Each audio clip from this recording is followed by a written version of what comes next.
찬송하리로다. 하나님 곧 우리 주 예수 그리스도의 아버지께서 그리스도 안에서 하늘에 속한 모든 신령한 복으로 우리에게 복 주시되 곧 창세전에 그리스도 안에서 우리를 택하사 우리로 사랑 안에서 그 앞에 거룩하고 흠이 없게 하시려고 그 기쁘신 뜻대로 우리를 예정하사 예수 그리스도로 말미암아 자기의 아들들이 되게 하셨으니 이는 그의 사랑하시는 자 안에서 우리에게 거저 주시는 바 그의 은혜의 영광을 찬미하게 하려는 것이라.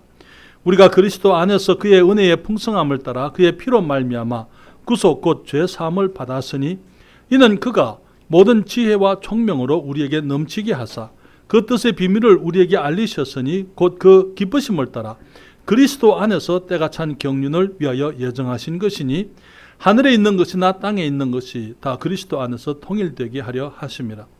모든 일을 그 마음의 원대로 역사하시는 자의 뜻을 따라 우리가 예정을 입어 그 안에서 기업이 되었으니 이는 그리스도 안에서 전부터 바라던 우리로 그의 영광의 찬송이 되게 하려 하심이라. 그 안에서 너희도 진리의 말씀 곧 너희의 구원의 복음을 듣고 그 안에서 또한 믿어 약속의 성령으로 인치심을 받았으니 14절 같이 읽습니다. 이는 우리 기업의 그 얻으신 것을 구속하시고 그의 영광을 찬미하게 하려 하심이라. 아멘. 기도합니다. 거룩하신 아버지 하나님, 하나님의 말씀을 축복해 주시옵소서. 주님, 주의 진리의 말씀을 감사드립니다. 우리가 하나님의 크신 은혜를 힘입어 우리가 정말 예수 그리스도를 믿는 믿음으로 구원을 얻었습니다. 주님, 그렇지만 단순히 구원이 구원만을 말하는 것 아니고 구원 속에 담겨져 있는 하늘의 모든 신령한 축복들을 생각할 때에 저희들 우리 주님 앞에 겸허히 감사와 찬양을 드리며 우리 주님의 선하심과 자비하심과 후하심을 인하여 주님께 감사를 드립니다. 다시 한번 주의 진리를 생각할 때에 우리 모두가 함께 예수를 믿는 믿음으로 우리에게 주신 하나님의 크신 유산 그 기업을 알게 하시고 또 그 안에서 기뻐하도록 도와주시옵소서. 성령께서 이 시간 역사하시고 저희를 진리 가운데 인도해 주시옵소서. 예수님의 이름으로 기도했습니다. 아멘. 구원받았습니다 라고 할 때에 우리는 많은 경우에 그것이 죄 용서를 받고 이제는 천국에 갈 수 있습니다 라는 그런 말로 이해를 합니다. 그렇지만 우리 하나님께서는 우리가 예수님을 믿음으로 구원을 받았을 때에 그 구원 안에는 죄 용서와 천국 외에도 수많은 영적 축복들을 함께 담아주시고 그 모든 것들을 한꺼번에 우리에게 주신 것을 우리가 그동안 생각을 하고 있습니다.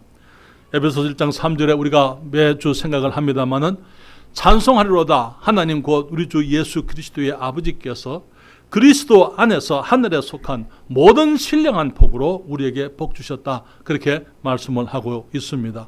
베드로 후서 1장 13절에도 그의 신기한 능력으로 생명과 경건에 속한 모든 것을 우리에게 주셨다. 그렇게 말씀을 하고 있는 것이죠.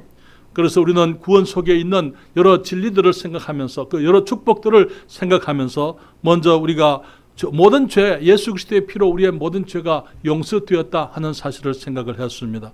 그러면서 우리가 주님 안에서 새로운 피조물이 되었고 또 하나님의 자녀로 거듭난 사실을 우리가 함께 생각을 했고 우리가 거듭난 하나님의 자녀이기 때문에 아버지의 보좌 앞에 우리가 나아갈 수 있는 특권을 얻었다고 말씀을 드렸습니다. 지난주에는 우리가 아버지의 자녀로서 또 아버지 앞에 나아가게 되기 위해서는 우리가 하나님 앞에 의롭다함을 값없이 의롭다함을 얻었다는 사실을 함께 생각을 했습니다. 오늘 저는 여러분들과 함께 우리가 예수님을 영접하고 구원을 받았을 때 성경은 우리에게 말씀하시기를 우리가 성령의 인치심을 받았다라고 말씀을 하고 있는 것을 생각하고자 합니다. 주님은 이 험한 세상에서 우리가 그리스도인의 삶을 살 때에 우리의 힘과 능력으로는 그리스도인답게 살지 못할 것을 아셨습니다. 그렇기 때문에 주님께서 우리에게 보혜사 성령님을 주셨어요. 여러분, 보혜사라는 말 뜻이 무슨 말인지 아십니까? 보혜사라는 그 말 뜻은 우리 곁에 와서 우리를 도우시고 우리를 변호하시고 우리 편이 되셔서 우리와 함께 계시는 분이다, 이런 뜻이에요. 여기 주님께서 요한복음 14장 16절부터 18절에 말씀하시기를 내가 아버지께 구하겠으니 그가 또 다른 보혜사를 너희에게 주사 영원토록 너희와 함께 있게 하시리니 저는 진리의 영이라 세상은 능히 저를 받지 못하나니 이는 저를 보지도 못하고 알지도 못함이라. 그러나 너희는 저를 안 하니 저는 너희와 함께 거하심이요 또 너희 속에 계시겠습니다. 내가 너희를 고아와 같이 버려두지 아니하고 너희에게로 오리라 말씀을 했습니다. 주님 말씀하시기를 주님이 떠나가시면 제 아들에게 다른 보혜사가 필요한 줄 아셨어요? 그 말은 주님께서 지금까지 제자들의 보혜사가 되어주셨던 그 말이에요. 주님께서 보호자가 되시고 주님이 격려자가 되시고 주님이 위로자가 되시고 저들을 옹호하시고 저들 편에 서서 주님께서 제자들을 지키시고 가르치시고 인도하셨던 분이셨더랬어요. 그러나 이제 주님 말씀하시기를 주님이 가시게 되면 아버지께 구하겠으니 그가 또 다른 보혜사를 너희에게 주사 영원토록 너희와 함께 있게 하시겠다 그렇게 말씀을 하십니다. 주님 말씀하시기를 여기 마지막에 18절에 내가 너희를 고아와 같이 버려두지 아니하고 너희에게로 오리라. 그 말이 무슨 말입니까? 내가 너희를 고아와 같이 버려두지 아니하고 너희에게로 오리라. 그 보혜사가 누구라고요? 예수님 자신을 말하는 거예요. 저는 육신으로 주님께서 제자들과 함께 계셨지만은 이제 육신으로 주님이 하실 일을 다 이루시고 영이 주님께서 하늘나라 가시고 난 이후에 이제는 영적으로 성령으로 주님이 우리에게 오셔서 우리와 함께 늘 계시고 너희를 고아와 같이 아비 없는 자와 같이 버려두지 아니하고 너희에게 오겠다 그렇게 말씀을 하신 것을 보게 되는 것입니다. 성령님에 대해서 우리는 많은 진리를 또한 생각할 수 있습니다. 그렇지만 성령님에 대한 많은 진리를 다 생각하기보다는 오늘은 성령님께서 우리의 인치심이 되셨다 하는 사실이 무엇을 의미하는지 여러분들과 함께 생각을 하기 원합니다. 인침이라는 것은 무엇을 말하는 것입니까? 첫째로 인침이라는 것은 그 안에 든 것의 보호를 의미하는 것입니다. 인봉을 의미하는 거예요. 인치했다 하는 것은 인봉했다 이런 뜻이에요. 중요한 물건에 인봉을 합니다. 그렇죠? 여러분 거기 인봉된 문서를 받아보신 적이 있습니까? 인봉된 문서 여러분들이 집을 사게 되면은요 집 문서가 오게 됩니다. 그런데 거기에는 아무나 열지 못하도록 도장들이 이 심마다 거기 연결되어지는 곳마다 도장들이 찍혀 있어요. 그 뭘 말하는 것입니까? 그 안에 있는 문서는 매우 중요한 것이기 때문에 아무나 그것에 손을 댈 수가 없다는 것입니다. 정해진 사람만 그것을 열 수가 있다는 그런 의미예요. 만약에 그 인을 깨고 그것에 있는 것을 훔치게 되면 그것은 형사적인 범법 행위가 되는 것입니다. 이는 권위를 상징하는 거예요. 법원이 도장을 찍었습니다. 마찬가지로 많은 경우에 이제 권위 있는 사람들이 이 자기들의 것을 어떤 그 권위를 상징하는 인을 찍어서 그것으로서 그들의 권세를 상징해주고 있는 것을 보게 되는 것입니다. 예수님이 무덤에 들어갔을 때에 유대인의 공회가 그 무덤에 봉인을 했더랬어요. 인봉을 했습니다. 그 기억나십니까? 성경을 보십시오. 마태복음 7장 62절부터 66절에 그 이튿날은 예비일 다음 날이라 대제사장들과 바리새인들이 함께 빌라도에게 모여 가로되 주여 저 유혹하던 자가 살았을 때에 말하되 내가 사흘 후에 다시 살리라 한 것을 우리가 기억하노니 이거 누가 지금 얘기하는 것입니까? 대제사장들과 바리새인들이 빌라도에게 가서 하는 게 뭘 기억한다고요? 예수님께서 살아계실 때에 주님이 사흘 만에 살아나리라 말한 것을 기억한다고요. 그 말을 제자들은 기억을 못했어요. 그렇죠? 제자들은 믿지를 못했지만 주님의 원수들은 그것을 기억을 하고 있었던 것을 보게 되는 것입니다.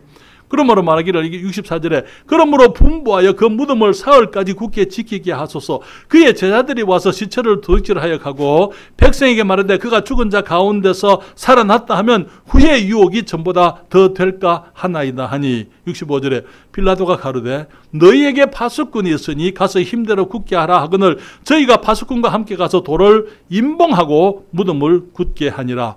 예수님의 돌무덤의 앞에 거기 무덤을 무엇으로 막았습니까? 돌로 막았어요. 그래서 아무도 그 돌을 움직이지 못하도록 거기에 임봉을 해서 그들의 인을 쳤던 것이에요. 그래서 그것이 아무도 그것을 손대지 못하도록 그렇게 이제 막아두었던 것을 보게 되는 것이죠. 함부로 누구든지 침범하지 못하도록 그 무덤의 돌을 임봉했던 것입니다. 그 인을 깨뜨리는 것은 곧 권위를 침범하는 것이요. 그것은 범법 행위입니다. 그렇지만 사랑하는 여러분, 예수님을 가두어 놓을 세상에 권위가 없습니다. 비록 사람들이 예수님을 거기서 임봉을 했지만은 예수님께서 그보다 온 세상의 모든 권위 중에 권위이신 예수님이 그 권위를 깨뜨리고 주님이 거기서 살아나셨던 것을 보게 되는 것입니다.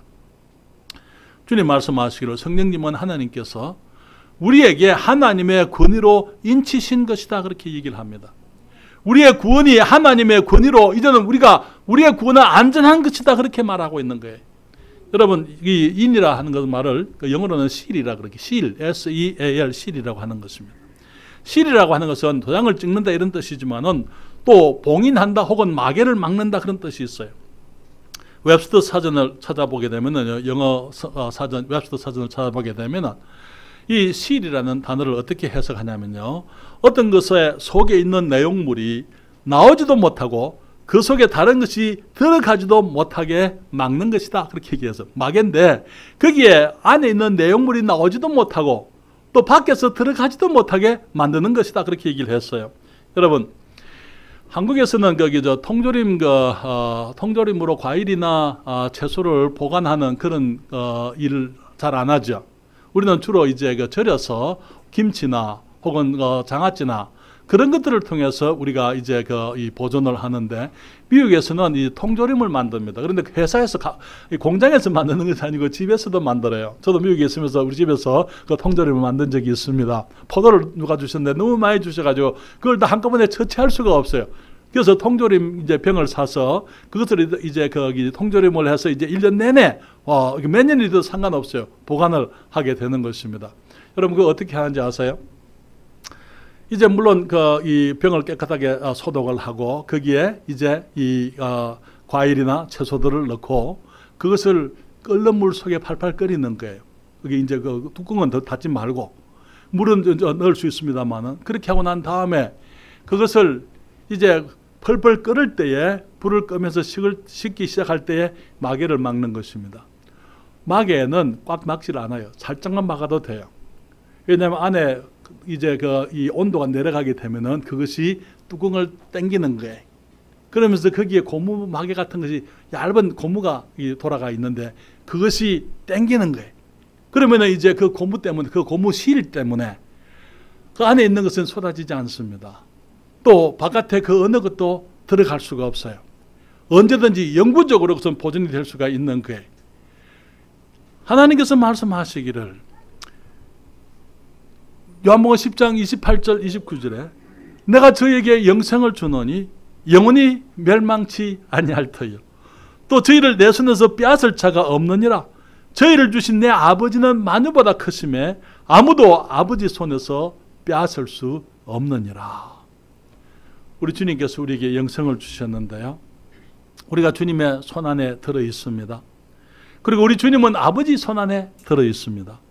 그렇기 때문에 아무도 아버지의 손을 뚫고 들어와서 예수 그리스도의 손을 거기 이기고 우리를 빼앗아 갈 수가 없다 그렇게 말씀을 하는 것입니다.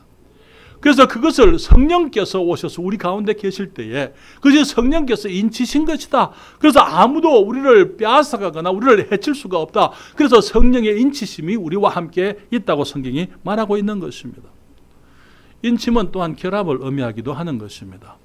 영어로 실에서 나온 단어로 실런트라는 단어가 있습니다. 실런트라는 그 말을 다른 우리 한국말로 적절한 말이 없어서 그냥 이 접착제 뭐 이런 식으로 얘기할 수가 있는데요. 여기에 두 개의 물질을 결합하여 그것이 떨어지지 않게 만드는 거예요. 그리고 아무것도 그 속에서 나오지 못하게 하거나 또 들어가지 못하게 하는, 아까 말씀 실과 똑같은 얘기입니다. 예를 들게 되면 수도 파이프를 연결합니다. 수도 파이프를 연결할 때 파이프와 파이프 사이에 그냥 하게 되면 물이 새게 되어져 있어요. 그렇죠? 거기 안에 우리가 실런트를 넣습니다. 그래서 그것을 잠그게 되면 새지 않는 게. 그래서 두 개가 함께 결합을 해서 그것이 부러지지도 않고 거기에서부터 아무것도 나오지 못하게 만드는 것을 얘기하는 게. 어떻게 얘기하면 깨어진 것을 수리하는 데서는 강력 접착제 같은 것이다. 이렇게 우리가 얘기를 할 수도 있겠어요. 전에 우리가 하나님을 떠나와서 고장난 사람이 되었습니다. 우리의 죄가 우리의 문제였기 때문에 예수님께서 우리의 죄를 다 담당하시고 홀로 십자가에서 죽으셨습니다. 그리고는 우리가 예수님을 믿을 때에 이제 성령께서 우리 안에 들어오심으로 이제는 우리가 수리되어서 다시는 우리 주님과 관계가 깨어지지 않는 것을 의미해 주고 있는 것이죠.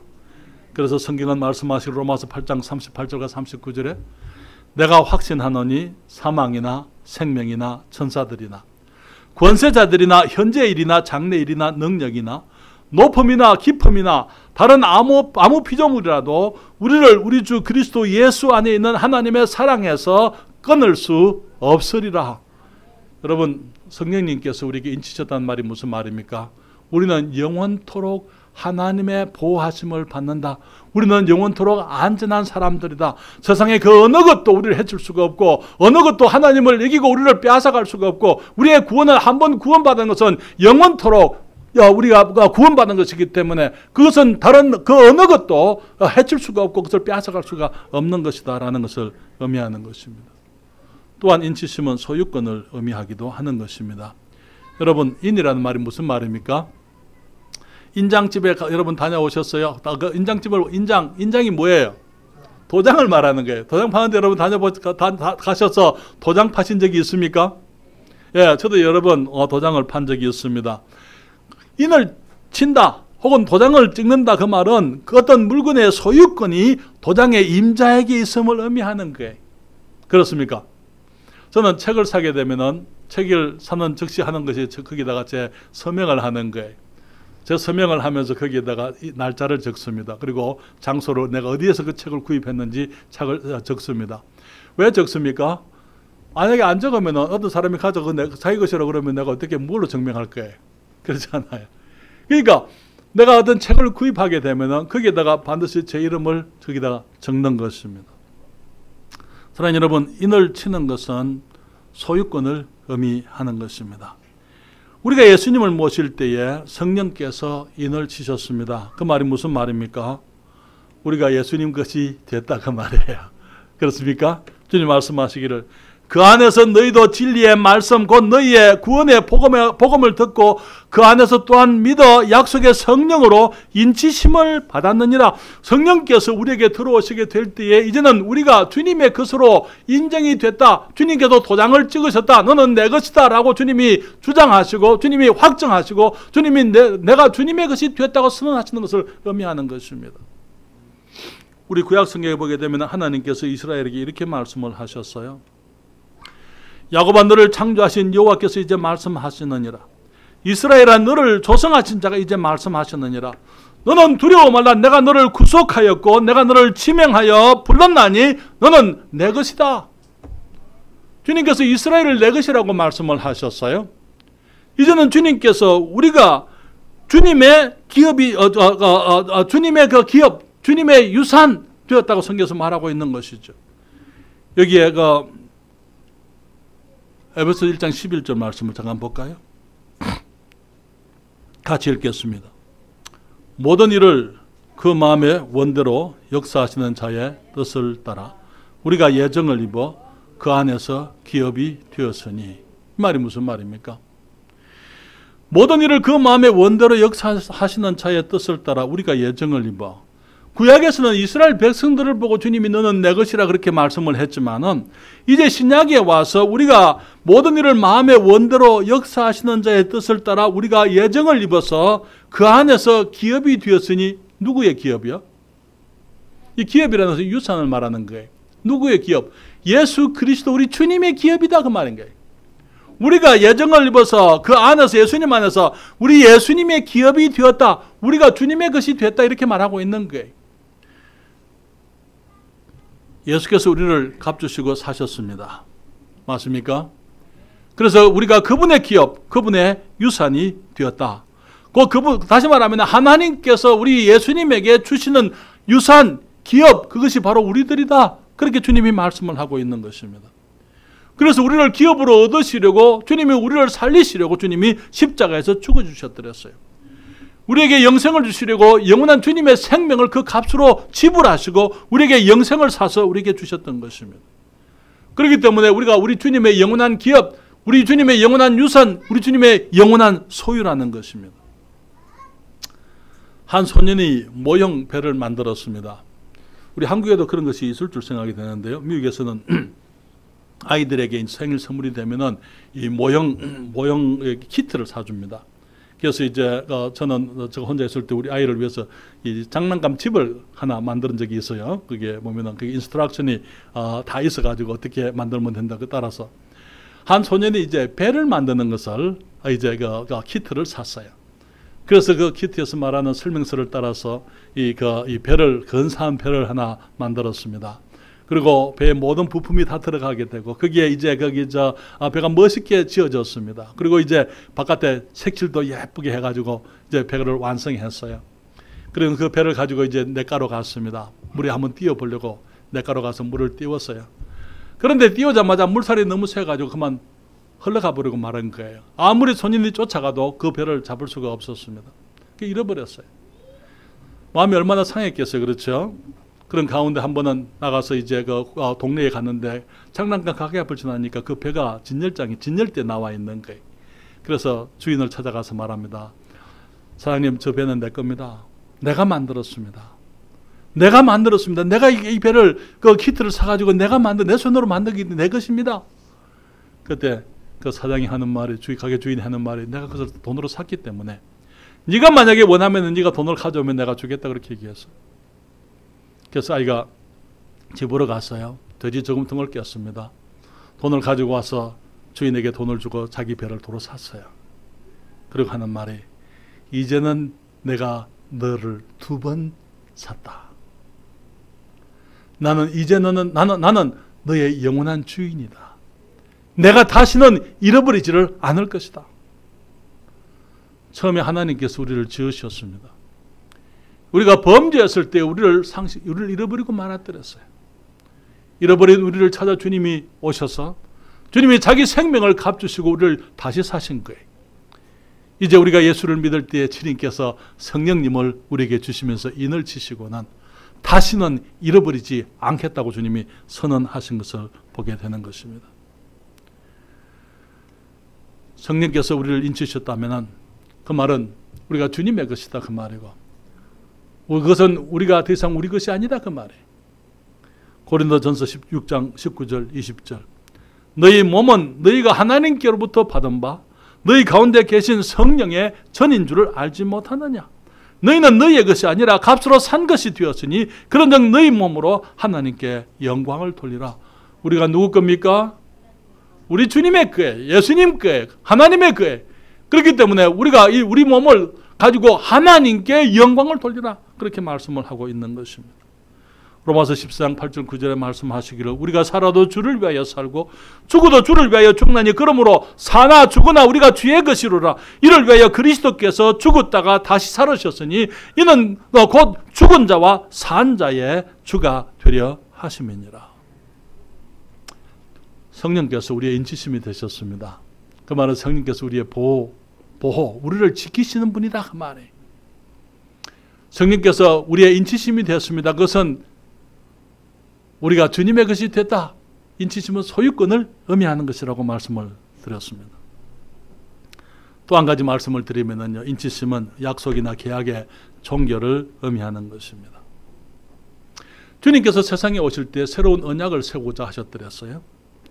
마태복음 26장 27절 28절에 성경이 말하기를, 또 잔을 가지사 살해하시고 저희에게 주시며 가라사대 너희가 이것을 마시라. 이것은 죄사함을 얻게 하려고 많은 사람을 위하여 흘리는 바 나의 피 곧 언약의 피니라.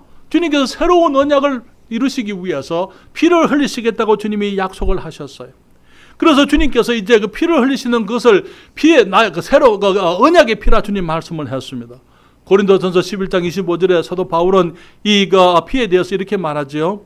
식후에 또한 이와 같이 잔을 가지시고 가라사대 이 잔은 내 피로 세운 새 언약이니 이것을 행하여 마실 때마다 나를 기념하라 하셨으니, 주님께서 새로운 언약을 주님이 체결하시기 위해서 피를 흘리셨습니다.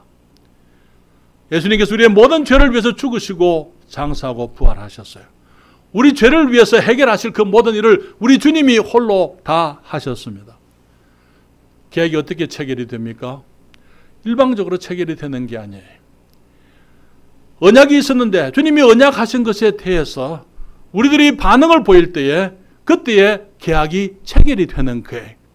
예수님께서 말씀하시기를, 내가 만일 내 입으로 예수를 주로 시인하며 또 하나님께서 그를 죽은 자 가운데 살리신 것을 내 마음에 믿으면 구원을 얻으리니, 사람이 마음으로 믿어 의에 이르고 입으로 시인하여 구원에 이르느니라. 1969년도 7월 23일 날 예수님께서 내 죄를 위해서 죽으시고 부활하신 소식을 처음으로 들었습니다. 그때 내 안에 있는 어떤 분이 내게 말하기를 저 말씀을 믿어야 한다고. 그래서 초청의 시간에 손을 들고 앞으로 나가서 제가 예수님을 영접했습니다. 성경은 말하기를 내가 죄인이기 때문에 예수님께서 내 죄를 위해서 죽으시고 장사하고 부활하셨다고. 주님 말씀하시기를 이 피는, 이 잔은 나의 피 곧 언약의 피, 새 언약의 피라 주님 말씀을 하셨어요. 주님의 피를 내가 믿음으로 받아들였습니다. 예수님 내가 믿습니다. 주님 저를 구원해 주세요. 주님 내게 들어오십시오. 내가 예수님을 나의 구주로 모십니다. 주님을 믿을 때에 그때 성령께서 내게 들어오셨어요. 쌍방에 계약이 체결이 될 때에 주님이 믿으라 말씀을 하셨고 제가 믿습니다라고 말씀을 했을 때에 주님께서 도장을 찍으셨어요. 성령님을 제게 주신 거예요. 성령님이 오셔서 계약이 체결됐다. 계약이 체결됐다. 이제 계약이 이루어졌다. 하나님의 약속이 내게 이루어진 것을 의미하는 거예요. 그래서 내가 이제는 하나님의 백성이 되고 하나님의 자녀가 되고 모든 죄가 용서를 얻게 되고 이제는 주님 앞에 거듭나게 되고 성령의 도심 가운데 아버지 앞에 나아가서 기도할 수 있게 되고 내가 의롭다함을 얻었고 우리들이 그리스도 안에서 누리고 있는 이 모든 축복이 성령께서 우리에게 오시게 됨으로 이제 체결되어지고 이루어진 것을 말하는 것입니다. 이제 남은 것이 있습니다. 뭡니까? 이제는 우리 주님 오시기만 하면 되는 거예요. 그렇죠. 주님 오시기만 하면 되는 거예요. 이제 남아있는 것은 우리의 모든 구원이 주님 앞에서 온전히 이루어지는 그것만 남아있는 거예요. 약혼을 했습니다. 이제는 혼인날을 기다리는 것과 같은 것입니다. 주님께서 우리와 언약하시고는 주님이 하나님의 나라로 가십니다. 주님이 가시면서 하신 말씀이 뭐죠? 너희는 마음에 근심하지 말라. 하나님을 믿으니 또 나를 믿어라. 내 아버지께는 거할 곳이, 아버지 집에 거할 곳이 많도다. 그렇지 않으면 내가 너희에게 일렀으리라. 내가 너희를 위하여 처소를 예비하러 가노니 가서 처소를 예비하면 내가 다시 와서 너희를 내게로 영접하여 나 있는 곳에 너희도 있게 하리라. 사랑하는 여러분, 신부의 처소가 예비되면 신랑이 다시 오실 거예요. 우리를 그 처소로 인도하시게 될 겁니다. 우리 주님께서 우리의 구원의 언약을 체결하시고 성령님을 우리에게 맡기시고 난 다음에 주님은 이제는 하늘나라에서 우리의 집을, 우리의 처소를 우리와 주님과 함께 영원히 살 그곳을 주님이 예비하고 계신 것입니다. 주님 말씀하시기를 구름을 타고 오시겠다고 말씀을 해서요. 천사장의 소령과 하나님의 나팔로 주님이 다시 오시겠다고 말씀을 했습니다. 우리 주님 오시게 되면은 우리가 홍중에 들림을 받을 거예요. 그리고 홍중에서 우리 주님과 함께 7년 동안의 혼인잔치를 경험하게 될 것입니다. 14절 말씀을 다시 한번 볼까요? 여러분 14절 말씀 다시 한번 봅니다. 에베소서 제1장 14절. 이는 우리의 기업의 보증이 되사 그 얻으신 것을 구속하시고 그의 영광을 찬미하게 하려 하십니다. 여기에 약속의 성 13절에 보면은 맨 마지막에 약속의 성령으로 인치심을 받았는데 이는 그것은 우리의 기업의 보증이 되사 우리가 주님께로부터 누리는 축복들, 주님이 주시는 유산들 그것의 보증이 되셨다. 보증이라는 그 말이 무슨 말입니까? 보증. 어떤 계약을 체결하게 되면은 보증금을 내가 냅니다. 그렇죠? 계약이 종결되고 완전히 끝날 때까지는 이제는 집을 샀습니다. 입주할 때에 이제 그 잔금을 다 치르죠. 그렇죠? 이제 보증금으로 우리가 먼저 돈을 냅니다.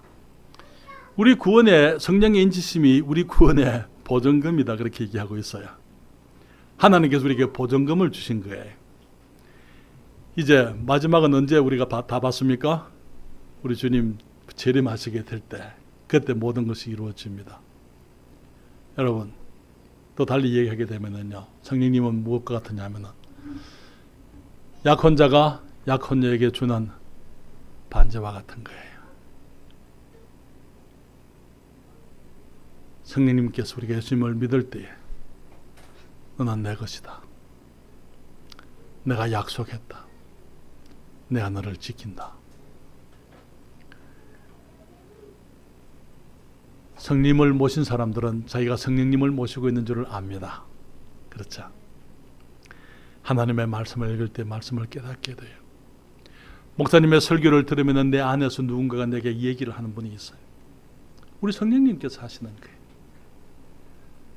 어떤 시련과 어려움이 있을 때에 나를 강하게 하시고 견고하게 하시고 나로 하여금 주님을 신뢰하게 하시고 나를 붙들어주는 어떤 분이 계신 것을 우리가 경험하고 있습니다. 사랑하는 여러분, 구원받았다. 그건 단순히 우리가 천국에 간다, 지옥을 가지 않는다 그런 얘기가 아니에요. 이 구원 속에는 엄청난 진리들이 포함되어져 있는 것을 보게 됩니다. 사랑하는 여러분, 주님을 찬양하십시다. 주님을 감사하십시다. 이제는 우리가 하나님의 자녀로서 그 특권을 누리기 위해서는요, 특권을 사용해야죠. 그렇죠? 우리가 기도하는 것입니다. 담대히 주님께 나가서 기도하고 성령님 안에서 인도함을 받아서 주님 앞에 나가서 이제는 주님 영화롭게 해드리고 주의 뜻을 따라 살아가게 되는 것입니다. 우리가 누구의 소유입니까? 우리 주님의 소유입니다. 우리가 신부가 되었다. 그래서 정결한 삶을 살아가시기를 바랍니다. 주님께서 우리 교회를 축복하시고 우리 모든 성도들이 성령님을 잘 알고 성령님을 인해서 기뻐하는 복된 그리스도인들 다 되시기를 바랍니다.